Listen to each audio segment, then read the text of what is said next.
প্রেমের ফাঁদে ফেলায় ওদের চক্করে ফেলায় নিয়ে গেছে, কিন্তু ওরা তো কথা বলছে, মেয়ের ফেস টু ফেস দেখে নাই। এখন এটা মেয়েই কথা বললো না ছেলে মেয়ে সে যে কথা বললো, এটা ওরা সঠিক বলতে পারতেছে না।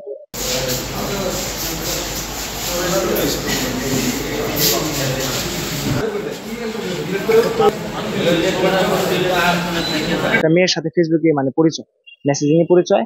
তারপর মেয়েটা একদিন রিকোয়েস্ট করে যে আপনি আমার সাথে দেখা করেন, আপনার সাথে কথা হয়, একটু দেখা করেন আমার সাথে। মেয়েটার ঠিকানা অনুযায়ী আসার পর মেয়েটাকে আর পাই নাই। যখন না পাওয়াতে তখন মেসেজ দিয়ে বলতেছে যে তোমাকে পাইলাম না, চলে গেলাম।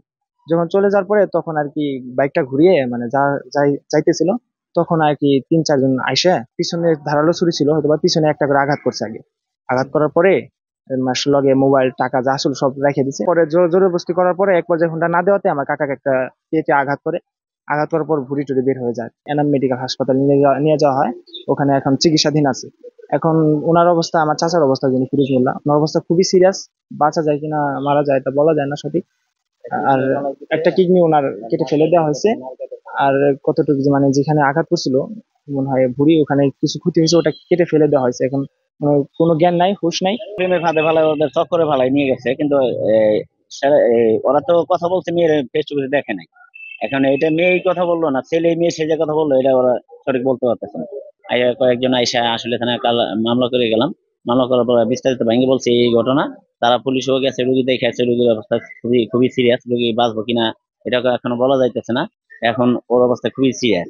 এখন এখান থেকে স্যার বলছি যে স্যার এই অমুক জায়গায় ঘটনা, গ্রাম পুলিশও গেছে ওর সাথে, আরো লোকজন গেছে।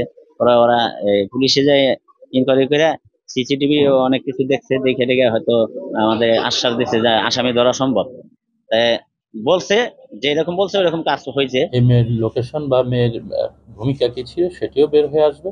তবে প্রাথমিকভাবে আমরা যতটুকু জানতে পেরেছি, এই মামলার যিনি ভিকটিম অর্থাৎ রনি মোল্লা, তার সাথে এই মেয়েটির পরিচয় হয় এবং তিনি ফোনে বা এই ফেসবুক মেসেঞ্জারে তার সাথে যোগাযোগ করে। একটি পর্যায়ে তার যে পূর্বের বন্ধু অর্থাৎ আসাদুল ইসলাম, যিনি এই মামলার 1 নম্বরে জাহান্নামী আসামি, তিনি কিন্তু আগে থেকেই ওই মেয়েটির সাথে তার বন্ধুত্বপূর্ণ সম্পর্ক ছিল। তিনি কোনোভাবে এই বিষয়টি সে জেনে যায় এবং জেনে যাওয়ার পর কোনোভাবে মেয়েটির কাছ থেকে বা তার মোবাইলের হ্যাক করে বা যে কোনোভাবেই হোক সে তাদের কনভারসেশন জানতে পারে মর্মে আমরা প্রাথমিক জিজ্ঞাসাবাদে জানতে পেরেছি। যে কারণে সে ক্ষিপ্ত হয়ে এই রনি মোল্লাকে দেখে নেওয়ার উদ্দেশ্যে বা তার ক্ষতি করার উদ্দেশ্যে তার উপর মূলত হামলাটি চালায়। এই মেয়েটির প্রাথমিকভাবে আমরা জানতে পেরেছি তিনি ঢাকার বাইরে কোথাও অন্য কোনো একটি জেলায় থাকেন।